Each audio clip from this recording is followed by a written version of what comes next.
महल को प्रणाम करता हूँ और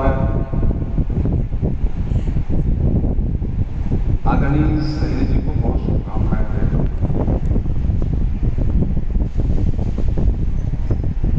बोलने का जो एक टेम्पो होता है वो कई बार कार्यक्रम की दीर्घता की वजह से उसका क्षय हो जाता है। तो मेरी स्थिति अभी ऐसी ही है। मैं 5-7 मिनट मैं अपनी बात समाप्त कर लूंगा, इसका आश्वासन दे दूंगा।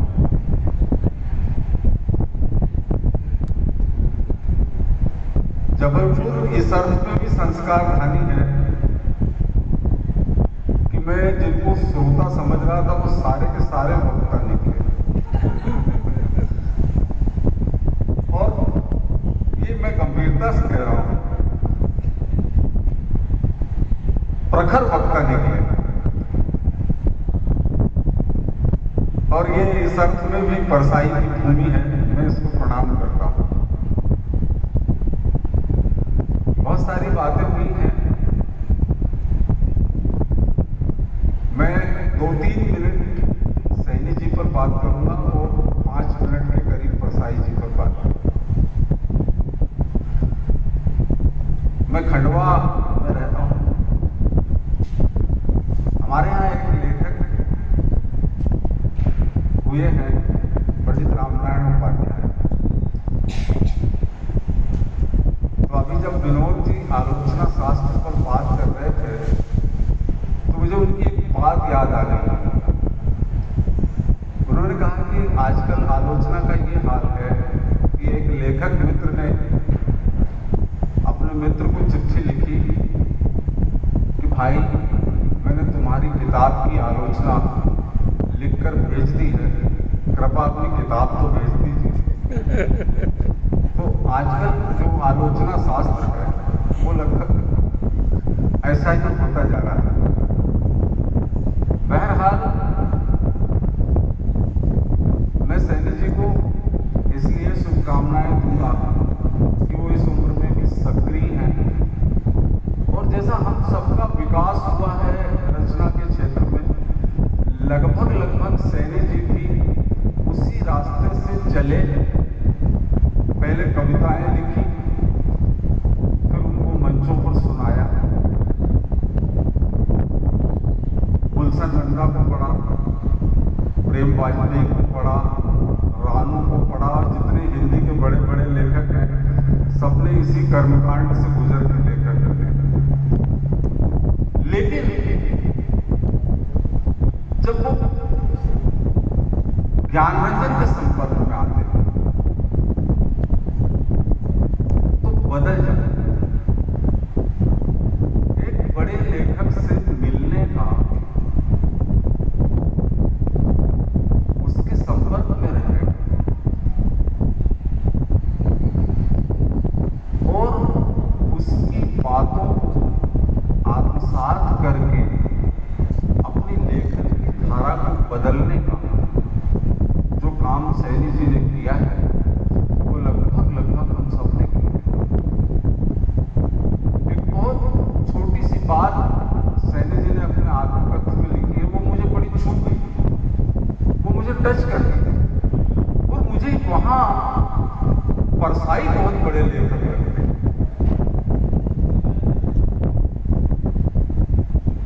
जब शशांक ने सैनी जी को कहा कि यार परसाई इसी शहर के रहने वाले हैं, जबलपुर, चलो एक दिन चल के मिलते हैं। अब सैनी जी जो अपनी कविताएं मंचों पर सुना कर तालियां बटोर रहे थे, जब वो परसाई जी से मिलते हैं तो परसाई जी क्या कहते हैं? पहली बात तो परसाई जी से जो भी मिलता है, मैं करीब 4-5 बार मिला, परसाई जी साहित्य की बात नहीं करता। जब भी मैं अपनी रचनाएं की कटिंग उनको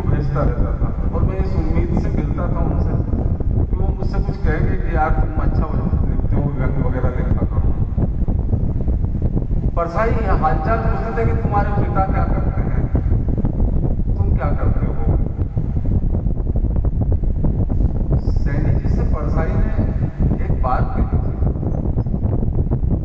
मुझे लगा परसाई इसलिए भी ग्रेट राइटर।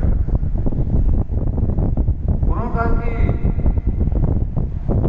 ये जो तुम सब्जी वब्जी खरीदते हो या रिक्शे पर बैठते हो, इनसे सौदेबाजी मत किया, ये जितना पैसा मांगे दे दिया, ये परसाई था। और जब ये सुनते हैं सैनी जी तो उनके भीतर जो परिवर्तन आता है, उनके भीतर जिस चेतना का विकास होता है, वो उनकी लेखन की धारा को बदलता है। ये आत्मकथन मैंने सैनी जी का पढ़ा। मैं आपको सच बताऊं कि मैं सैनी जी से पहली बार मिला, इससे पहले नाम सैकड़ों बार सुना था, पढ़ा भी अनेक बार। मैं जो फर्स्ट ईयर में था तो हमारे एक सर थे डॉक्टर सुरेश मिश्र। मैं फर्स्ट ईयर में जब कोई व्यंग छपता था तो मैं उनको बताता था। वो महाराजपुर मंडला के रहने वाले थे, तो मुझे एक बात कहते थे कि तुमने कभी रमेश सैनी को पढ़ा है? वो जानते थे। मैंने कहा हाँ सर, मैं पढ़ता हूँ उनको कभी कभी, और उन दिनों जो कादम्बरी वगैरह में या पता नहीं कौन सी पत्रिका में मैं उनको पढ़ता था। तो ये अजनबियत जो उस समय की खत्म हुई थी, उसका साकार आज मुझे मिला जब मैं उनको पहली बार देखा, उससे बात की। ये लेखन की दुनिया का एक इस तरह के वाकयात होते रहते हैं। मैं कई वर्षों तक, विनोद जी को पता होगा, रविन्द्रनाथ त्यागी से पत्र व्यवहार चलता रहा। वो मुझे सैकड़ों बार कहते थे कि देहरादून आओ। मैंने उनसे कहा कि सर आप एक बार खंडवा आ जाएं, आप पर केंद्रित एक छोटी सी गोष्ठी कर लेते हैं। उन्होंने कहा कि मैं आऊँगा, मैंने कहा कि मैं आऊँगा। न मैं कभी देहरादून गया, न वो कभी खंडवा आए, पर एक रिश्ता होता है लेखन की दुनिया का, वो रिश्ता जो है चलता रहता है। परसाई जी से मेरी कई मुलाकातें हैं। परसाई जी के व्यंग पर बहुत सारी चर्चाएं हो चुकी हैं। उनकी प्रासंगिकता को लेकर डॉक्टर तिवारी ने बहुत सारी बातें की। क्यों प्रासंगिक है? परसाई से पहले व्यंग लिखा जाता रहा था। डॉक्टर कुंदन सिंह परिहार यहां बैठे हैं, बालमुकुंद गुप्त लिख रहे थे, भारतेंदु लिख रहे थे। वे सारे लेखक जो आजादी से पहले व्यंग लिख रहे थे, वे अब हमारी स्मृति में नहीं है। क्या कारण है कि आजादी के बाद एक लेखक आता है, व्यंग लिखता है, और पूरी शताब्दी, नंदकिशोर नवल ने एक बात बहुत अच्छी कही। उन्होंने कहा कि इस शताब्दी में यदि हमारे साथ परसाई नहीं होते तो हम कुछ अधूरे होते। हमारे भीतर जो चेतना, जो सामाजिक मूल्य परसाई ने डाले, हमारे विवेक को जो जागृत किया परसाई, वैसी चेतना न बालकृष्ण भट्ट पैदा कर सके, न भारतेंदु पैदा कर सके, न कोई भी लेखक जो लिख रहे थे व्यंग आजादी से पहले, वो चेतना हमारे भीतर नहीं है। सहजता की बात अभी कही। ये जो सहजता है, ये परसाई में साधना से सहजता कोई ऐसी चीज नहीं है करके अर्जित करें। सहजता एक ऐसा मूल्य है। मुझे रामचरितमानस का प्रसंग याद आता है। हर्ष विषाद न कुछ गुर भयो, राज्य मिला तो कोई खुशी नहीं, वनवास हुआ तो कोई विषाद नहीं। ये जो सहजता है तुलसी,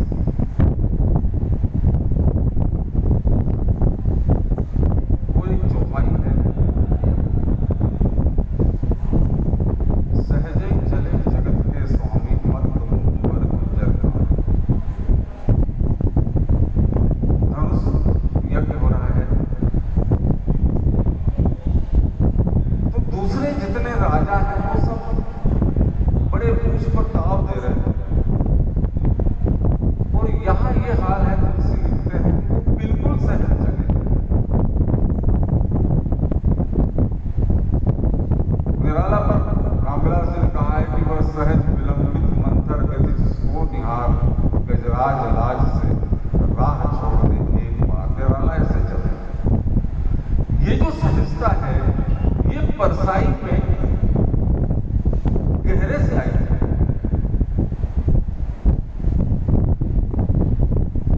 परसाई के जो नायक हैं वो बहुत गरिमावान व्यक्ति नहीं हो सकता। परसाई का नायक फटे जूते पहनने वाला प्रेमचंद हो सकता है। सहजता यह है। परसाई कहते हैं कि उसको उस आदमी को इस बात का विवेक नहीं था कि फोटो खिंचाने की ड्रेस अलग है और घर में रहने की ड्रेस अलग है। ये आदमी प्रेमचंद हो सकता है। प्रेमचंद के फटे जूते आप पढ़िए, उसमें लिखा है परसाई की नायिका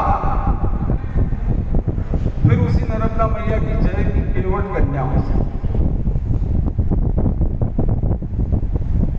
उसे नहीं मालूम कि मुझे ये जो बाढ़ में डूब रहे हैं इनको बचाने के लिए, या इनको बचाकर मुझे अपना अखबार में फोटो छपाना। जब बाढ़ आई थी तो 16 साल की लड़की सीधे नर्मदा में उतरी और उसने 5-6 लड़कों को, बच्चों को बचाया था। परसाई ने एक वाक्य लिखा है कि वो हमारी मां हो गई थी। जबलपुर में जब उसका अभिनंदन हुआ उस केवट कन्या का, तो परसाई लिखते हैं कि वो ऐसे बैठी रही कि जैसे कुछ हुआ ही नहीं। उसके चेहरे पर कोई उत्तेजना नहीं थी, उसके चेहरे पर कोई उल्लास नहीं था। जैसे वो घर में बैठी है वैसे ही वो मंच पर बैठी है। परसाई व्यंग की नायिका वो केवट कन्या हो सकती है। परसाई के व्यंग का नायक फटे जूते वो पहनने वाला प्रेमचंद। यही सहजता जब परसाई के व्यंग में आती है तो परसाई जन जन के लेखक होता है। ये जो जन जन के लेखक होना है ये केवल मुहावरा नहीं है, ये जीवन में उतारने से आता है। आक्रोश परसाई में भी है। व्यंग को तो आक्रोश का ही साहित्य कहा जाता है, लेकिन आप देखिए परसाई का आक्रोश और मुक्तिबोध का आक्रोश, इसमें बड़ा फर्क आपको मिलेगा। परसाई का आक्रोश बहुत माइल्ड है। मुक्तिबोध के आक्रोश में जो बेचैनी है, जो एंग्जाइटी है, जो आतंक है, मतलब आक्रोश की भी अपनी डिग्री हो सकती है। जैसा आक्रोश की भी अपनी तीव्रता हो सकती है। मैं देखता हूं कि परसाई के आक्रोश में, परसाई का आक्रोश बहुत माइल्ड है। परसाई जिसके प्रति गुस्सा करते हैं उसके प्रति वो सहानुभूति भी जता सकता है। मतलब परसाई किस तरह का लेखक है, जिसके खिलाफ व्यंग लिख रहा है उसके प्रति सदाशय भी हो सकता है। ये परसाई का आक्रोश। जैसे परसाई मुझे गाली